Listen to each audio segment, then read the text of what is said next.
긴 성경에서 제일 긴 119편에 우리가 말씀을 지난주 4번에 걸쳐서 나누어 하나님의 말씀과 더불어 새벽 제단에 생각을 했고, 오늘부터는 시편 120편의 말씀입니다. 일명 시편 120편부터 약 15편, 135편까지의 시는 짤막짤막하게 되어 있지만 그 부제목 자체가 성전에 올라가는 노래다. 하나님의 전에 올라갈 때 부르는 노래다. 우리로 말하면은 예배 시간에 임례송, 이렇게 우리 예배 중간에 있지 않습니까? 제일 먼저 하나님을 찬양하는 성부, 성자, 성령, 아니면 창조주 하나님, 예수 그리스도. 우리가 찬송을 부를 때 맨 거의 1장부터 7, 80장 내외에 있는 성부, 성자, 성령 삼위일체 하나님께 창조주 그리스도, 그 다음에는 찬양이라는 제목으로 우리가 인트리라는 임례송을 많이 부르는데, 성경 속에서도 이 시편 120편부터 135편까지는 성전에 올라가는 노래라는 부제목이 붙어 있습니다. 여러분, 성전이, 이스라엘 사람들이 시편을 노래했을 당시에 성전이 어디에 있었습니까? 위치상으로. 지금의 이스라엘 수도는 텔 아미브, 텔이라는 말이 이게 언덕이라는 말입니다. 예루살렘이, 그렇죠? 지금 예루살렘은 절반은 참 이상하게 되는데 치안과 법 그리고 통치에 관한 권한은 이스라엘이 쥐고 있고, 그 지역 내에 자치적으로 팔레스타인 사람들이 한쪽을 나눠서 생활권을 가지고 있고, 나머지는 이스라엘 사람들이 새로운 본지툴룽을 만들고, 모슬렘인 이슬람 사람에게는 알 악사 성전을 중심으로 해서 이쪽을 황금사원이라고 말하고, 이스라엘은 솔로몬 성전이라고 해서 그 반대쪽을, 그리고 그 안에 들어갔다 나오는 모든 이 치안과 이 부분은 이스라엘 사람들이 담당을 하며 지금 지내고 있습니다. 여러분, 예루살렘이란, 우리 대전 하면 큰 밭입니다. 대구 하면 큰 언덕이죠, 그렇죠? 광주는 빚고을입니다. 전주는 밭고을입니다. 이 우리나라 옛 지명에도 뜻이 다 있죠. 예루살렘이라는 이름의 뜻이 뭔지 아십니까? 예루살렘은 두 말이 합쳐진 겁니다. 큰 밭, 대전, 이렇게 합쳐졌듯이 이스라엘도 이르라는 말과 샬롬이라는 말이 합쳐져서 이르샬롬인데, 그것을 이 사람들이 발음하기에 이스라엘 사람들은 두 낱말이 합쳐지면 모음이 바뀝니다. 그래서 이르라는 말은 슈타트라는 말입니다. 도시, 도르프보다 큰. 이르라는 말은 슈타트라는 독일말 시티입니다. 시티. 그리고 샬롬은 여러분 아시죠? 그렇죠? 이스라엘 사람들이 인사할 때라고 샬롬, 그렇게 인사를 합니다. 평화, 안녕이라는 말입니다. 이르 샬롬 해서 붙여진 이름으로 예루살렘은 평화의 도시라는, 아마 얼마나 많은 전쟁 속에서 그걸 서로 갖고자 했었나, 그래서 평화를 갈망해서 그랬는지는 모르지만은 예루살렘은 그 이름의 뜻이 평화의 도시라는 뜻입니다. 이 예루살렘이 바로 성전이 있었던 것이고, 오늘 시편은 이 예루살렘에 올라가는, 성전에 올라가는 노래. 예루살렘 성전이 해발 이렇게 한 500m 고도에 있어서, 물론 높기도 하지만 성전의 개념으로 우리가 어디 거룩한 곳이나 이런 것을 할 때는 그 높이와 관계없이 올라간다 라는 표현으로 써서 이 성전에 올라가는 노래. 여러분이 예루살렘이라는 이름의 평화의 도시, 화평의 도시. 제가 참 아주 이렇게 놀라운 한문의 뜻으로 이 평화라는 말이 평화의 도시 프리덴스 슈타츠 데어 프리덴이라고 말하는 평화의 도시. 평화, 화평이 한문으로 쓰게 되면요, 평은 공평하다, 똑같다는 말입니다. 둘이 똑같다는 거예요. 이 평은 똑같다, 평평하다 내지는 공평하다 할 때 그 평인데, 화합하다 할 때 이 화자를 보니까요, 한문에 벼화자, 우리 쌀을 만들기 전에 까기 전에가 벼 아닙니까? 벼화자에 입구자가 되어 있어요. 그래서 옛날 중국에서 화평하다, 평화롭다라는 말은 어떤 말이냐면 입으로 들어가는 벼의 양이 똑같다라는 말이에요. 여기서 공산주의들은 똑같이 나눠가지고 어떻게 성경을 그렇게 해석할 수 있는지 모르겠는데, 한문에 보면 누구나 다 평화롭게 산다라는 말은 입으로 들어가는 벼의 양이 똑같다, 그게 화평하다라는 말입니다. 오늘 말씀에 6절 7절에 보면 화평이라는 말이 2번씩이나 나옵니다.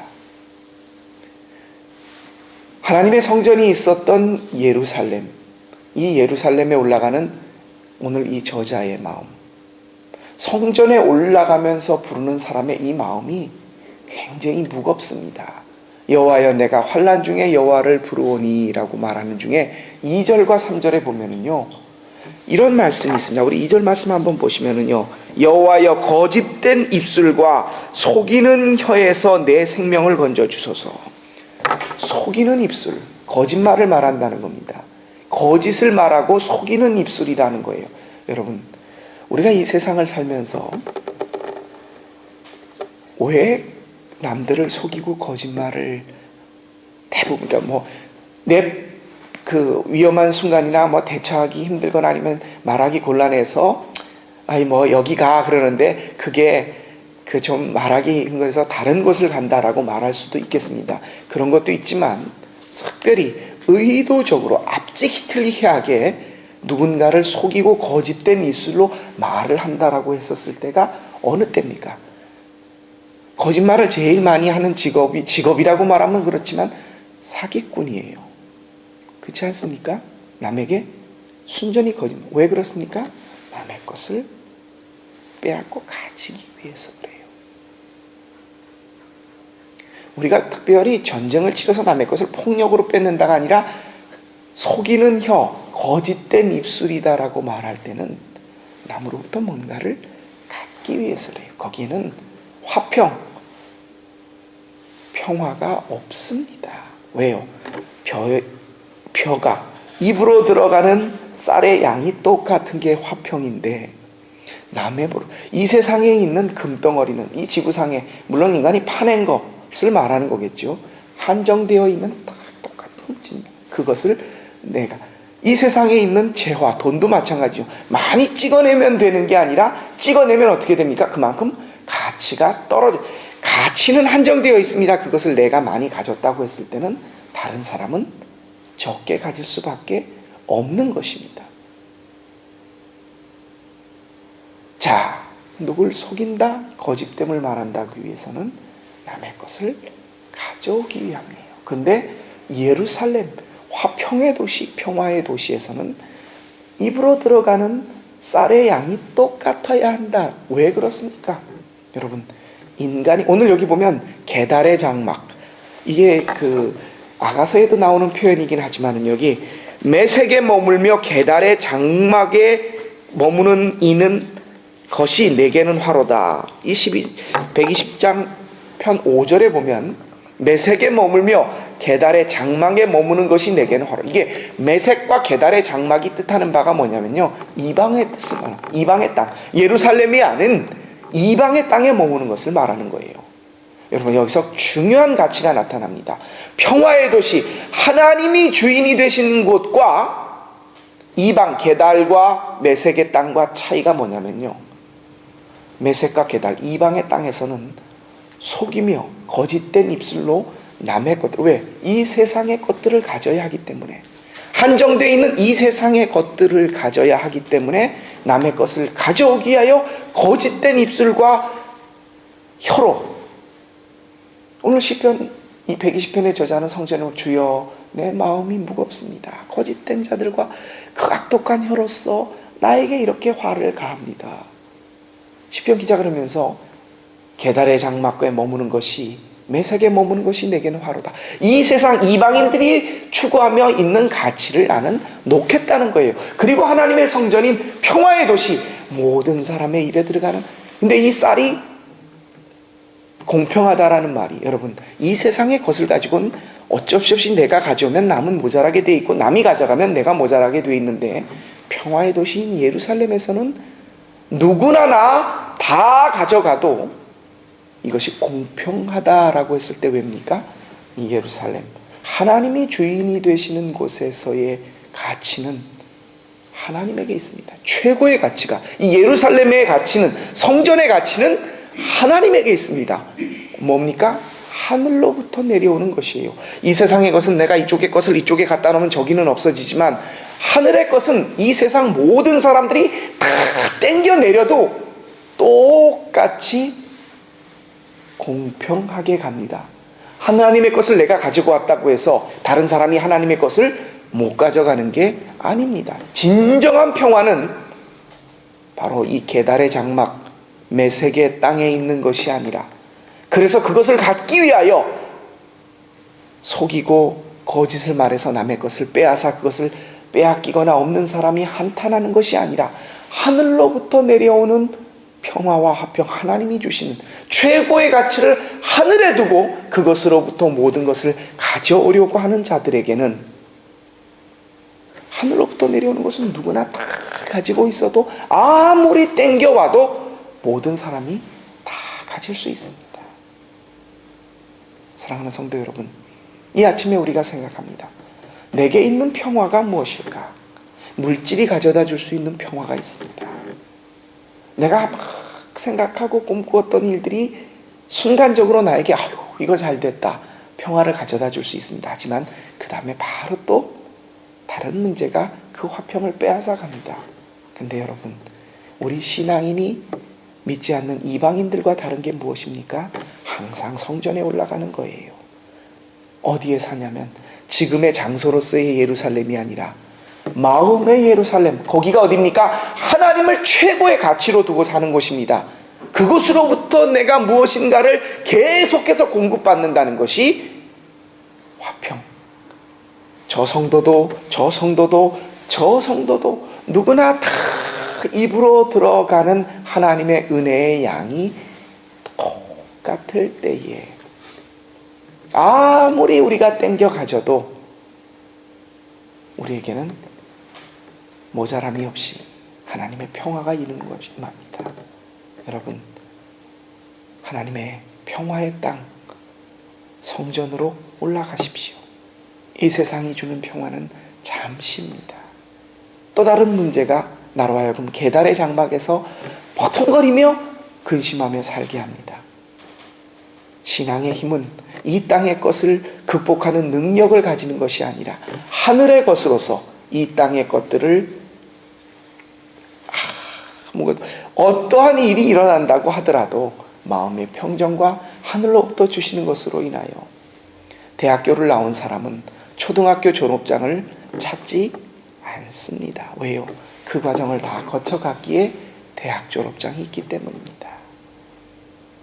약사 면허를 받고 나면 그 이제 물론 받기까지의 과정에 다른 샤인들은 필요하지만 약사 면허증이 딱 있으면 그 이전의 모든 과정에 있었던 샤인들은 필요가 없습니다. 여러분, 어떤 평화를 원하십니까? 이 세상에서 가져와서 내가 또 남이 가져감으로 내 속에 없는 것으로 인하여 있는 곤고함이 아니라 아무리 끌어당겨도 부족함이 없는, 하나님이 주시는 이방 땅에서는 결코 맛볼 수 없는 평화, 화평을 하나님의 전에서 느끼시며 그것으로서 이 세상에 나가서 그것을 넘어서 있는 존재로, 어떻게 저 사람은 저렇게 태평할 수가 있디야, 저런 문제를 앞에 두고, 믿는 사람으로서 우리가 믿지 않는 사람들에게 참 이상해, 저 사람은 참 이상해, 그런 이야기를 들을 수 있는 사람이 진정 하늘의 평화, 화평을 누릴 수 있는 사람입니다. 오늘 하루도 하나님이 주시는 성전으로 올라가셔서 주님이 주시는 평화로 이 땅의 모든 것들에 있어서 평안한 마음으로 하나님과 함께 동거하시는 저와 여러분의 삶이 되시기를 주님의 이름으로 부탁드립니다. 기도드리겠습니다. 내 마음속에 있는 참된 이 평화는 아무도 빼앗아갈 수가 없네. 우리 신앙의 선배들은 이런 찬송을 불렀습니다. 주님, 그렇습니다. 이 세상이 줄 수도 알 수도 없는 평화가, 이방 땅에서는 맛볼 수 없는 평화가 바로 하나님의 성전 평화의 도시에는 있습니다. 주님, 우리는 거기에 시민들입니다. 우리가 어찌 이 세상의 일 하나하나를 가지고 우리도 염려하며 살고 신경 쓰고 그것을 위하여 노력하지만 그것이 전부가 아님을, 그것보다 더한 평화가 우리에게 있기에 세상 사람들은 우리를 바라보면서 어떻게 저렇게 큰 문제를 앞에 놓고 저렇게 태평할 수가 있디야, 그런 이야기를 들을 수 있는 신앙인이 되기를 주님 간절히 원합니다. 이 아침 주님의 평화를 갈구합니다.